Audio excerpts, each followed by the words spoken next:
बिस्मिल्लाहिर्रहमानिर्रहीम। नाज़रीन किराम अस्सलामु अलैकुम वरहमतुल्लाहि वबरकातुहू। नाज़रीन किराम, कफ़ारे मक्का ने जब मुसलमानों पर जुल्म ढाने शुरू किए तो मुसलमानों ने मजबूर होकर हबशा की तरफ हिजरत करने का इरादा किया। हज़रत अबू बकर सिद्दीक़ रज़ी अल्लाह ताला अन्हो ने भी रसूलुल्लाह सल्लल्लाहु अलैहि वसल्लम से इजाज़त चाही और हबशा की तरफ रवाना हुए। जब आप रज़ी अल्लाह ताला अन्हु मकामे बरकुल गिमाद में पहुँचे तो कारा के सरदार इब्नुद्दगना से मुलाकात हुई। इब्नुद्दगना ने पूछा, अबू बकर कहाँ का इरादा है? आप रज़ी अल्लाह ताला अन्हु ने फरमाया, मक्का वालों ने जिला वतन कर दिया है, किसी दूसरे मुल्क जा रहा हूँ जहाँ आज़ादी के साथ अपने खुदा की इबादत कर सकूँ। इब्नुद्दगना ने कहा, अबू बकर तुम जैसा आदमी जिला वतन नहीं किया जा सकता। तुम मुफलिसों की इमदाद करते हो, मुसीबत ज़दों के काम आते हो, मुसाफिरों की मेहमानदारी करते हो। मैं तुम्हें अपनी जिम्मेदारी पर वापस ले चलूँगा।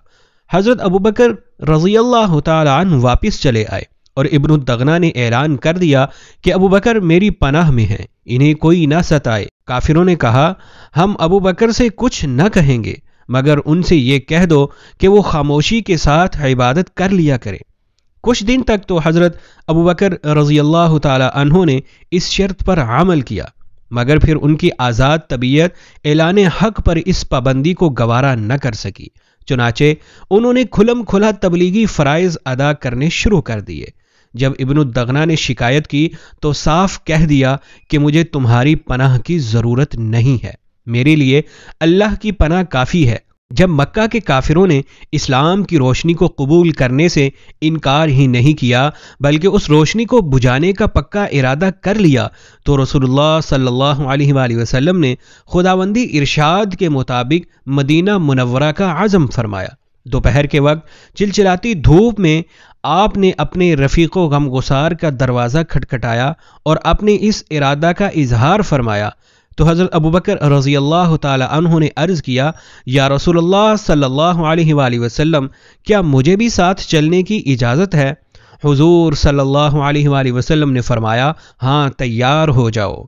हज़रत अबू बकर सिद्दीक़ रज़ी अल्लाह ताला अन्हु ने अर्ज़ किया, या रसूलुल्लाह सल्लल्लाहु अलैहि वसल्लम मैंने इसी दिन की तमन्ना में पहले ही से 2 ऊँटनियाँ तैयार कर रखी हैं। इस तारीखी सफ़र का तमाम इंतज़ाम हज़रत अबू बकर रज़ी अल्लाह ताला अन्हु के घर हुआ। हज़रत आयशा रज़ी अल्लाह ताला अन्हा और हज़रत अस्मा रज़ी अल्लाह ताला अन्हा ने सामाने सफ़र दुरुस्त किया। हज़रत अस्मा रज़ी अल्लाह ताला अन्हा ने अपना पटका कमर से खोलकर 2 टुकड़े किए और एक टुकड़े से तोशादान बांध दिया। हज़रत अब्दुल्ला बिन अबी बकर रज़ी अल्लाह ताला अन्हु मक्का के हालात के इत्तला पहुँचाने पर मुकर्रर हुए और हज़रत अबू बकर सिद्दीक़ रज़ी अल्लाह ताला अन्हु के ग़ुलाम आमिर बिन फ़हैरा के सुपुर्द ये खिदमत हुई कि वो बकरियाँ लेकर गारे सौर में चले आया करें और ताज़ा दूध पिलाया करें। इन इंतज़ामात के बाद रसूलुल्लाह सल्लल्लाहु अलैहि वसल्लम ने अपने 2 अज़ीज़ तरीन और कदीम तरीन रफ़ीक़ों में से एक हज़रत अली रज़ी अल्लाह ताला अन्हु को अपने बिस्तर पर लिटाकर और दूसरे हज़रत अबू बकर सिद्दीक़ रज़ी अल्लाह ताला अन्हु को अपने साथ लेकर मक्का से अंधेरी रात में चुपके से बाहर निकले और गारे सौर पर जाकर पहली मंजिल की।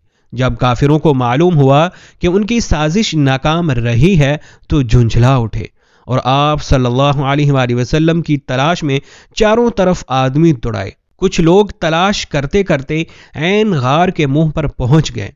हज़रत अबू बकर सिद्दीक़ रज़ी अल्लाह ताला अन्हु घबराने लगे और अर्ज़ किया, या रसूलल्लाह सल्लल्लाहु अलैहि वसल्लम अगर काफिर नीचे की तरफ नज़र डालें तो हमें देख लेंगे। हुज़ूर सल्लल्लाहु अलैहि वसल्लम ने बड़े इत्मीनान के साथ फरमाया, ए अबू बकर गम न करो, अल्लाह हमारे साथ है। कुरान मजीद ने इस वाक़या का जिक्र सूरह तौबा की आयत नंबर 40 में इन अल्फाज से किया है, अगर तुम रसूलुल्लाह सल्लल्लाहु अलैहि वसल्लम की मदद न करोगे तो न सही। अल्लाह ने उनकी उस वक्त मदद की जब उन्हें काफिरों ने उनके रफ़ीक के साथ निकाल दिया था, जब वो दोनों गार में थे और वो अपने साथी से कह रहे थे, गम न करो, अल्लाह हमारे साथ है। इस तरह रसूलुल्लाह सल्लल्लाहु अलैहि वसल्लम अपने यारे गार के साथ दिन को छुपते हुए और रात को सफ़र करते हुए मदीना मुनव्वरा पहुँचे और तारीख़ इस्लाम में और तारीख़ اور تاریخ اسلام میں فتح صداقت اور غلبہ حق کے باب کا آغاز ہوا۔ ناظرین کرام، اب تک کے لیے اتنا ہی، پھر ایک اور ویڈیو کے ساتھ آپ کی خدمت میں حاضر ہوں گے، تب تک کے لیے ہمیں اجازت دیجیے۔ اللہ حافظ۔